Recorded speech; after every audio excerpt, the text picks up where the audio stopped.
जय हिंद दोस्तों, स्वागत है आपका अपने YouTube channel study with KP में। तो आज की इस वीडियो में दोस्तों हम लोग छत्तीसगढ़ वार्षिक करंट अफेयर का अगला एमसीक्यू वीडियो लेकर के आए हैं, जिसमें आपको टॉप 15 एमसीक्यू क्वेश्चंस देखने को मिलेंगे, जो कि आपके छत्तीसगढ़ में आयोजित होने वाले विभिन्न वन डे एग्जाम की दृष्टि से बेहद महत्वपूर्ण है। क्योंकि ऐसे ही क्वेश्चन आपके एग्जाम में पूछे जाते हैं, तो आप लोग इस वीडियो को जरूर से जरूर अंत तक देखिएगा और इससे पहले वाला जो भी करंट अफेयर का वीडियो है इसको आप लोग एक बार कवर कर लीजिएगा। ठीक है, चलिए वीडियो स्टार्ट करते हैं। अपने दोस्तों ने इस वीडियो को शेयर कीजिएगा और हमारे चैनल को सब्सक्राइब कर लीजिएगा, ताकि आने वाले समय में जितना भी वीडियो हम लोग लेकर के आए वो आपको समय के साथ में देखने को मिलता रहे। पहला क्वेश्चन है, केंद्रीय गृह मंत्रालय के अनुसार 2024 में देश में नक्सल प्रभावित जिलों की संख्या कितनी है? ऑप्शन आप लोग देख पा रहे हैं यहाँ पे कितना दिया गया है, 40, 39, 38, 37। तो इसका सही उत्तर आपका कितना हो जाएगा? Option number C 38। यहाँ पे आप लोग इमेज में देख सकते हैं कि 9 राज्यों के 38 जिले वामपंथी उग्रवाद से प्रभावित, मतलब 38 जिले आपके जो है नक्सल प्रभावित जिले हैं। ठीक है, जिसमें छत्तीसगढ़ के कितने हैं? कुल 15 जिले इसमें अफेक्टेड हैं, जो कि आपके लिए एग्जाम की दृष्टि से महत्वपूर्ण है। तो इसको आप लोग याद रखिएगा, छत्तीसगढ़ के कितने जिले इसमें शामिल हैं। तो इन 38 जिलों में से 15 जो जिला है वो छत्तीसगढ़ का है, जो कि सबसे अधिक है। तो छत्तीसगढ़ में जो है नक्सल प्रभावित जिलों की संख्या अन्य राज्यों की तुलना में सबसे अधिक है। ये भी क्वेश्चन पूछा जा सकता है। ठीक है, क्वेश्चन कैसे बनेगा एग्जाम में कि भारत में नक्सल प्रभावित जिलों की संख्या के आधार पर सबसे अधिक नक्सल प्रभावित राज्य कौन सा है? तो कौन सा हो जाएगा उसका आंसर? छत्तीसगढ़। ठीक है, चलिए अगला क्वेश्चन देख लेते हैं। केंद्रीय गृह मंत्रालय के अनुसार 2024 में छत्तीसगढ़ में नक्सल प्रभावित जिलों की संख्या कितनी है?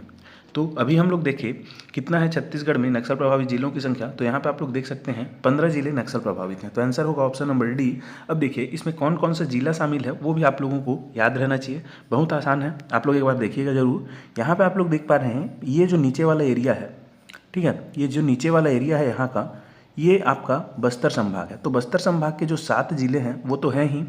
तो अब बचे 8 जिले। इसमें आपको ध्यान में क्या रखना है, यहाँ मुंगेली है बिलासपुर संभाग से। ठीक है, मुंगेली एक हो गया, दूसरा आप लोगों का कवर्धा हो गया, मतलब कबीरधाम, तीसरा खैरागढ़ छुई खदान गंडई, ठीक है, केसीजी। अगला आप लोग देखेंगे राजनांदगांव, अगला है आप लोगों का मोहिला मानपुर अंबागढ़ चौकी। तो ये कितना हो गया? 1, 2, 3, 4, 5। तो इधर से 5 हो गए और ये 7, 12 हो गए। अब बचे कितने? तो 3। वो कौन कौन से हैं? तो ये आप लोगों का धमतरी है एक, दूसरा आप लोगों का गरियाबंद है, तीसरा आप लोगों का यहाँ पे महासमुंद है। तो ये 3 हो गए। तो 12, 3 कितने हो गए? टोटल 15। तो यहाँ से आप लोगों को समझ में आ रहा होगा टोटल जो 15 हमारे जिले हैं छत्तीसगढ़ के वो नक्सल प्रभावित हैं।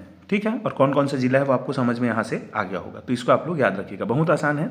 दुर्ग संभाग के जो सीमावर्ती जो जितने भी जिले हैं वो, और रायपुर संभाग के जितने भी सीमावर्ती जिले हैं वो, तो इसको आप लोग ध्यान में रखिएगा। टोटल 15 जिले यहाँ पे नक्सल प्रभावित हैं छत्तीसगढ़ में। अगला आप लोग देखिएगा क्वेश्चन, कुषाणकालीन 300 से अधिक सिक्के और 21 फीट की गहराई में बुद्ध स्तूप किस ग्राम से प्राप्त हुए हैं? ऑप्शन आप लोग यहाँ पे देखिएगा क्या क्या दिया गया है। फरसगांव कोंडागांव पहला ऑप्शन है, दूसरा आप लोग देख पा रहे हैं रीवा ग्राम रायपुर, तीसरा कोनी बिलासपुर, चौथा इनमें से कोई नहीं। तो इसका सही उत्तर आपका कौन सा हो जाएगा? ऑप्शन नंबर बी रीवा ग्राम रायपुर। यहाँ से जो है कुषाणकालीन 300 से अधिक सिक्के प्राप्त हुए हैं और 21 फीट की गहराई में जो है बुद्ध स्तूप भी प्राप्त हुआ है। तो ये सब आपको याद रखना है। यहाँ पे क्वेश्चन कैसे घुमा करके पूछ सकता है कि 21 फीट की गहराई में बुद्ध स्तूप किस ग्राम से प्राप्त हुए हैं। ये दोनों ना मिला करके केवल इतना ही पूछ सकता है एक क्वेश्चन, और एक क्वेश्चन इतना पूछ सकता है। तो ये 2 क्वेश्चन हम लोग मिला करके लेकर के आए हैं। दोनों जो है आप लोगों के रीवा ग्राम रायपुर से प्राप्त हुए हैं। और यहाँ पे महत्वपूर्ण आप लोगों को क्या याद रखना है, इसके उत्खननकर्ता। तो कौन कौन है उत्खननकर्ता? एक तो है आपके पीसी पारेख, ठीक है, पीसी पारेख नाम आप लोग याद रखिएगा। वीडियो को जरूर से 2 दिन के बाद एक बार रिपीट कर लीजिएगा, ताकि आप लोगों को जितना भी यहाँ पे डाटा है वो याद हो जाए। पीसी पारेख एक हैं, दूसरे हैं आपके पुरुषोत्तम साहू। तो पुरुषोत्तम साहू दूसरे हैं, पहले हैं पीसी पारेख। इन दोनों ने मिल करके जो है, दोनों ने मिल करके इसका क्या किया है? उत्खनन किया है। ठीक है, अब और एक चीज़ यहाँ पे महत्वपूर्ण है जो कि आपके एग्जाम की दृष्टि से आपको याद रखना है कि पाकिस्तान और अफगानिस्तान में जो है, जनरली आप लोग इसको याद रखिएगा, पाकिस्तान एंड अफगानिस्तान, इन दोनों देशों में जो है पहाड़ जो मिलती है, ठीक है, जैसे पाकिस्तान के पहाड़ हैं और अफगानिस्तान के पहाड़, यहाँ पे एक जाति रहती है जिसका नाम है कलश जाति। कलश जाति। तो इस कलश जाति का जो है यहाँ पे क्या मिला है जी? हमको सील मिला है। तो खुदाई के दौरान ये जो पाकिस्तान और अफगानिस्तान में जो कलश जाति रहती है उसका जो है यहाँ पे सील मिला है, कलश जाति का सील मिला है। कहाँ पे? तो रीवा ग्राम रायपुर में। तो इसको ध्यान में रखना है।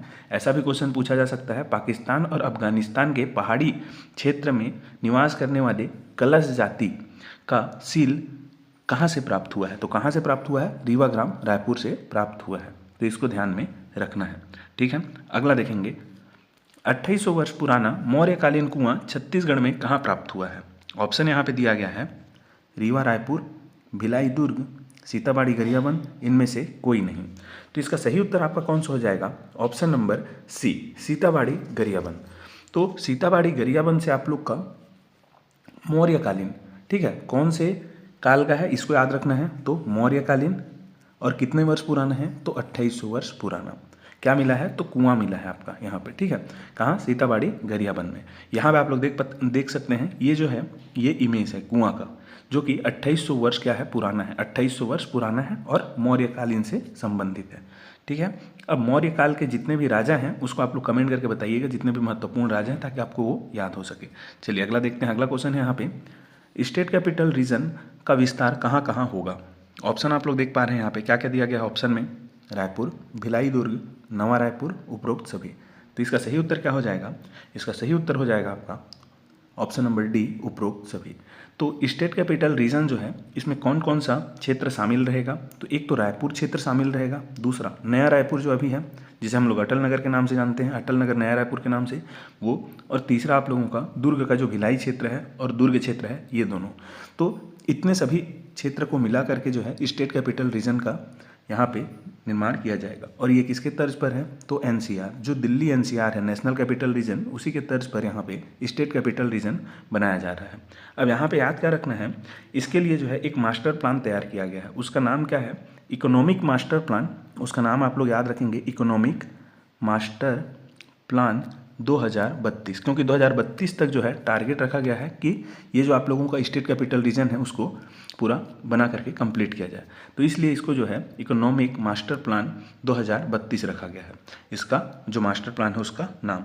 अब यहाँ पे जो है उद्देश्य क्या है इस कैपिटल रीजन को बनाने का, स्टेट कैपिटल रीजन को, कि आप लोगों का जो एनसीआर है, Delhi NCR, national capital region, वहाँ पे जो गुड़गांव है, जो गुड़गांव और नोएडा, तो गुड़गांव और नोएडा, जैसे आप लोग जानते हैं दिल्ली में नोएडा है और गुड़गांव हरियाणा में, तो इन दोनों के बीच में यदि आप लोग जाते हैं तो बहुत सारा आप लोगों को यहाँ पे क्या मिलेगा? यहाँ पे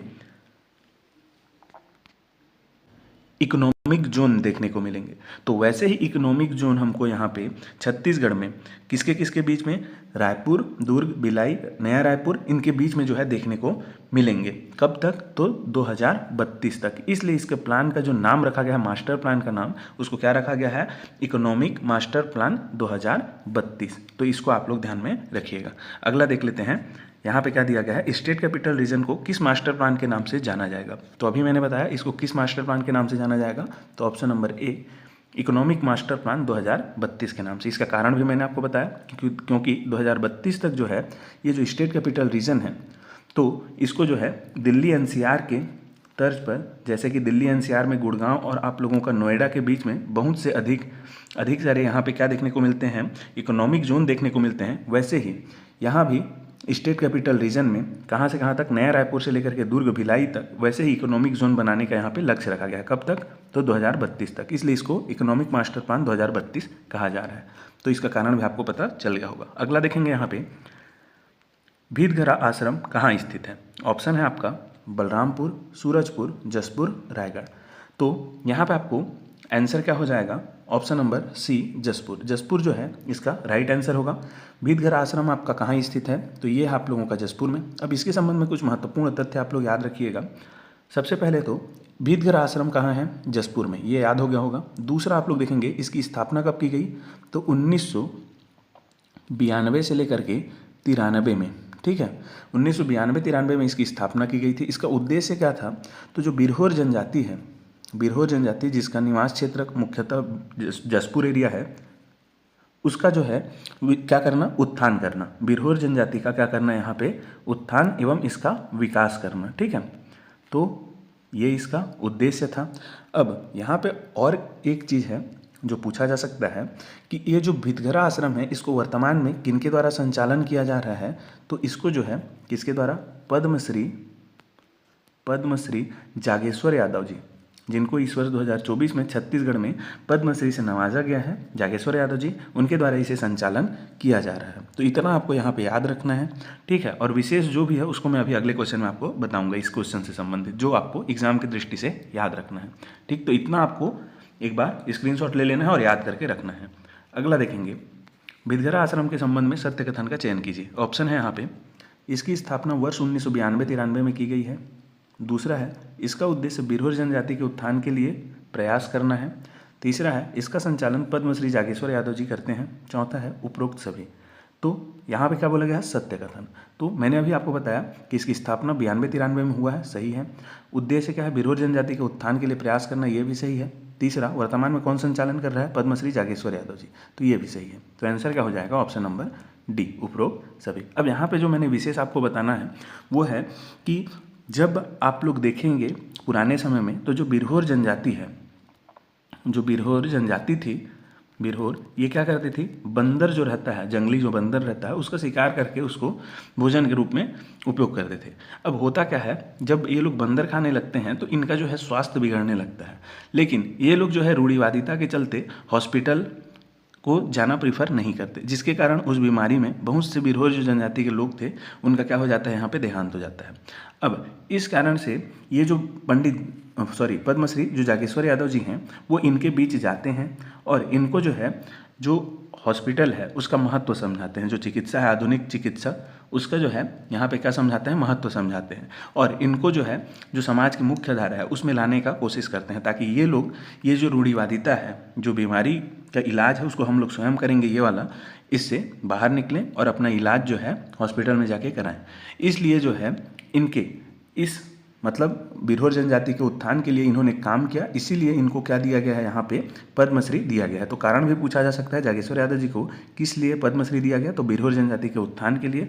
और मैंने अभी बताया आपको कि कैसे इन्होंने इनका हेल्प किया, ठीक है। तो बिरहोर जनजाति के लोग पहले हॉस्पिटल जाना प्रीफर नहीं करते थे, जब बीमार पड़ते थे तो इनको जो है हॉस्पिटल तक ले जाने के लिए ये खुद इनके बीच जाते हैं और रहते हैं और समझाते हैं कि हॉस्पिटल जो है ख़राब नहीं है, ये हमारे लिए ही बनाया गया और इनको मुख्य धारा में इन्होंने लाया, ठीक है, इसलिए इनको पद्मश्री दिया गया। तो इसको आप लोग याद रखिएगा। चलिए अगला आपका है यहाँ पे क्वेश्चन, विद्यासागर जी कौन से मत के अनुयायी थे।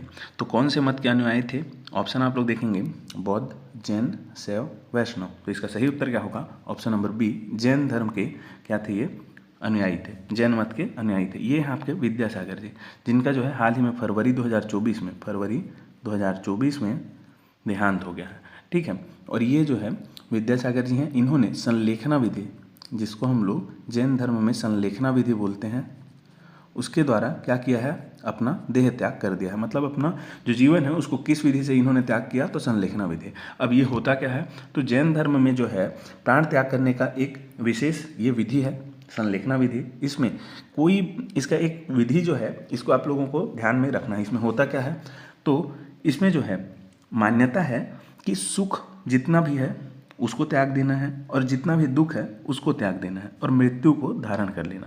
मतलब इसमें जो सुख है, सुख क्या है, जैसे उदाहरण के लिए मैं बोलूँ तो खाना पीना ये सब सुख है, तो इनको त्याग देना। दुख क्या है, तो जो भी आप लोगों का क्या है शरीर में बीमारी है, ये सब, वो सबको त्याग देना, बीमारी वगैरह को, वो सब क्या है दुख, इन सबको त्याग दो, खाना पीना को, बीमारी वगैरह को, और क्या करना है, मृत्यु को अपना लो। तो समाधि धारण करके ये लोग क्या करते हैं, मृत्यु को अपना लेते हैं। तो इसको बोलते हैं संलेखना विधि, ठीक है। और ये जैन धर्म में प्रचलित है। तो ये भी क्वेश्चन पूछा जाता है कि संलेखना विधि कौन से धर्म में माना जाता है, तो ये जो है जैन धर्म में अपनाया जाता है। और इसी के द्वारा जो है संलेखना विधि के द्वारा ही जो विद्यासागर जी हैं, महाराज विद्यासागर जी, इन्होंने अपना देह त्याग कर दिया है, ठीक है। तो इसलिए इनको आपको याद रखना है। इनके रिलेटेड जो है बहुत सारा क्वेश्चन बन सकता है इनसे रिलेटेड, उसको हम लोग अभी अगले क्वेश्चन में देखेंगे। अगला है विद्यासागर जी के संबंध में असत्य कथन का चयन करें। अब यहाँ पे देखेंगे आप लोग, अंडरलाइन कीजिएगा असत्य कथन। ऑप्शन क्या क्या दिया है, इनका निधन चंद्रगिरी की पहाड़ी में हुआ है। अब चंद्रगिरी की पहाड़ी आपका कहाँ है, उसको ध्यान में रखना आप लोग। ये जो है आपका राजनांदगांव जिला का जो डोंगरगढ़ है, डोंगरगढ़ में है आप लोगों का क्या, चंद्रगिरी की पहाड़ी। दूसरा है, इन्होंने काव्य मुकमाटी की रचना की है, ठीक है, मुकमाटी की रचना की है। अगला है, वे जैन धर्म के एक महान संत और समाज सुधारक थे। तो इसको तो आप लोग सभी जान रहे हैं, सही है, जैन धर्म से संबंधित हैं और समाज सुधारक थे। अब पहला और जो दूसरा है इसको भी आपको याद रखना है, ये दोनों सही है। इनका निधन कहाँ हुआ है, राजनांदगांव के डोंगरगढ़ पहाड़ी के चंद्रगिरी में हुआ है, सॉरी डोंगरगढ़ के चंद्रगिरी पहाड़ी में हुआ है। इन्होंने जो है काव्य मुकमाटी, ठीक है, मुकमाटी, और इसको इंग्लिश में क्या बोला जा सकता है, तो म्यूट क्ले, म्यूट क्ले, ठीक है, म्यूट क्ले की रचना की है इन्होंने। किसने, तो महाराज विद्यासागर जी ने। इसको आपको याद रखना है। तो इसमें जो है असत्य कथन कौन सा है, तो इनमें से कोई नहीं, क्योंकि सभी जो है सत्य कथन है। तो आंसर क्या हो जाएगा इसका, ऑप्शन नंबर डी इसका आंसर हो जाएगा, इनमें से कोई नहीं। अगला देखेंगे, हाल ही में गिनीज वर्ल्ड रिकॉर्ड में ब्रह्मांड के देवता के रूप में किसे सम्मानित किया गया है। तो देखिए यहाँ पे उपाधि देखिए, ब्रह्मांड के देवता, इस उपाधि से सम्मानित किया गया है गिनीज वर्ल्ड रिकॉर्ड में। किसको सम्मानित किया गया है, तो ऑप्शन देखेंगे, दयानंद सरस्वती जी, आचार्य शंकराचार्य जी, महाराज विद्यासागर जी, स्वामी विवेकानंद जी। तो आंसर होगा ऑप्शन नंबर सी, महाराज विद्यासागर जी। तो ये जो है हमारे जैन धर्म से संबंधित, अभी मैंने आपको बताया जितना भी है आपको याद कर लेना है इनसे संबंधित। इन्हीं को जो है ब्रह्मांड के देवता के रूप में क्या किया गया है, गिनीज वर्ल्ड रिकॉर्ड में अभी सम्मानित किया गया है हाल ही में, वर्ष 2024 में, ठीक है। और इनका एक कहना है, क्या बोला है इन्होंने, कि लघु बनना सीख लो, क्योंकि लघु बने बिना विराटता का अनुभव नहीं मिल सकता। इसका मतलब क्या हो रहा है कि अपने आप को जो है आप लोग छोटा समझना सीख लें, क्योंकि अपने आप को जब तक आप लोग छोटा नहीं समझेंगे तब तक दुनिया कितना विशाल है उसका अनुभव आप लोग नहीं कर पाएंगे, ठीक है। तो ये किसका कथन है, तो ये जो है संत श्री विद्यासागर जी महाराज का कथन है। इसको आप लोग याद रखिएगा, ये क्वेश्चन पूछा जा सकता है। तो आंसर होगा ऑप्शन नंबर सी। अगला देखेंगे यहाँ पे, त्रिशूल आयुध पुरुष की प्रतिमा छत्तीसगढ़ के किस स्थान से प्राप्त हुई है। तो ऑप्शन यहाँ पे आप लोग को ध्यान में रखना है, क्या क्या दिया गया है, रीवा ग्राम रायपुर, सीताबाड़ी गरियाबंद, गोड़ी हरिग्राम सारंगढ़ बिलईगढ़, पाली कोरबा।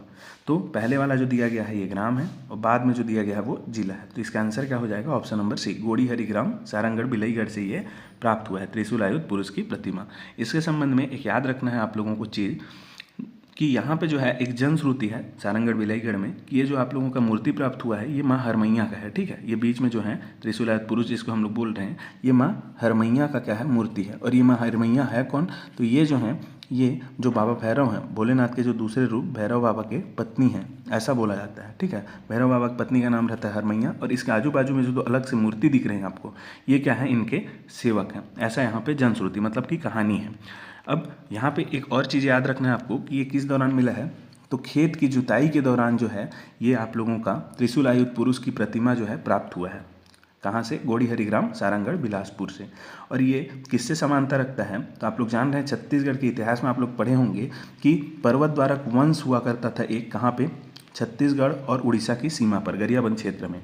तो वहाँ पे जो है आप लोगों का जो पर्वत द्वारक वंश था उसकी कुल देवी का नाम था क्या, स्तंभेश्वरी देवी, स्तंभेश्वरी देवी। तो उस स्तंभेश्वरी देवी से जो है समानता रखता है ये जो त्रिशूल आयुध पुरुष की जो प्रतिमा है वो, ठीक है। जनरली ये जो स्तंभेश्वरी देवी का प्रतिमा रहता था वो लकड़ी और पत्थर में बनता था, और ये भी आप लोगों का क्या है, पत्थर में बना हुआ है। तो इसलिए जो है समानता भी रखता है और वैसे ही दिखता है और उसी मटेरियल से बना भी है, ठीक है। इसलिए यहाँ पे समानता रखता है, ऐसा करके बताया जा रहा है। तो आंसर क्या हो जाएगा, ऑप्शन नंबर सी।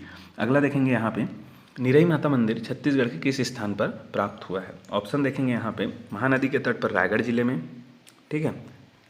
दूसरा ऑप्शन है पैरी सोंढूर नदी के तट पर गरियाबंद जिले में। तीसरा है शिवनाथ नदी के तट पर मोहला मानपुर अंबागढ़ चौकी जिले में। चौथा है इनमें से कोई नहीं। तो इसका सही उत्तर क्या होगा, ऑप्शन नंबर बी, पैरी सोंढूर नदी के तट पर गरियाबंद जिले में। आप लोग जान रहे हैं गरियाबंद में जो है पैरी ऐसे करके इधर महानदी आ रहा है, तो ये जो है आप लोगों का पैरी नदी इसमें आकर के मिल जाता है, ये पैरी नदी है ये, ठीक है।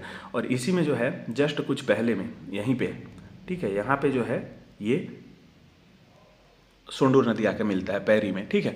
तो जनरली बोला जाता है ये त्रिवेणी संगम, क्योंकि यहाँ पे महानदी, पैरी और सोंढूर आकर के मिलते हैं। लेकिन होता क्या है, पैरी जो है सोंढूर के साथ, मतलब सोंढूर जो है पैरी के साथ में पहले ही मिल जाता है, फिर उसके बाद जो है ये कहाँ पे मिलता है, महानदी में मिलता है। तो इन दोनों के तट पर यहाँ कहीं पे आप लोगों का क्या मिला है जी, निरई माता का मंदिर मिला है, ठीक है। तो इसको आप लोग ध्यान में रखिएगा, कहाँ पे है ये, तो गरियाबंद जिले में है, पैरी सोंढूर नदी के तट पर स्थित है। और त्रिवेणी संगम ये जो है यहाँ पे इस कहाँ है, तो ये राजिम में है, जिसको हम लोग छत्तीसगढ़ का प्रयागराज भी बोलते हैं, ठीक है। अगला देख लीजिएगा, अगला क्वेश्चन है यहाँ पे, 30,000 से 70,000 साल पहले मानव की एक सभ्यता विकसित होने की प्रमाण किन जिलों में विस्तृत पाई गई है। ठीक है, अब ऑप्शन आप लोग यहाँ पे देख पा रहे हैं। सबसे पहले तो क्वेश्चन को अच्छे से समझिए, क्या बोल रहा है यहाँ पे, 30,000 से 70,000 साल पहले मतलब पुराने मानव की एक सभ्यता विकसित होने की प्रमाण किन जिलों में विस्तृत है, किन जिलों से इसका जो है साक्ष्य प्राप्त हुआ है। यहाँ पे आप लोग देख पा रहे हैं ये सभी साक्ष्य हैं ऐसे ऐसे जो कि 30,000 से 70,000 साल पहले के हैं। तो इसका जो है साक्ष्य कहाँ से प्राप्त हुआ है, तो आंसर क्या हो जाएगा। ऑप्शन सबसे पहले तो दिया गया है क्या, नारायणपुर, दूसरा बीजापुर, तीसरा सुकमा, चौथा उपरोक्त सभी। तो आंसर क्या होगा, ऑप्शन नंबर डी, उपरोक्त सभी।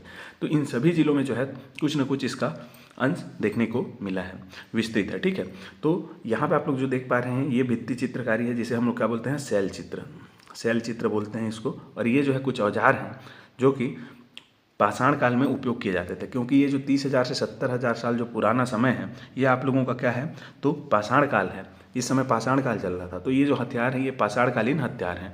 ठीक है, तो जितने भी कुल्हाड़ी हैं, छेद करने के लिए औजार जो रहते थे, ग्राइंडिंग वाले पत्थर रहते थे, ये सभी यहाँ से प्राप्त हुए हैं।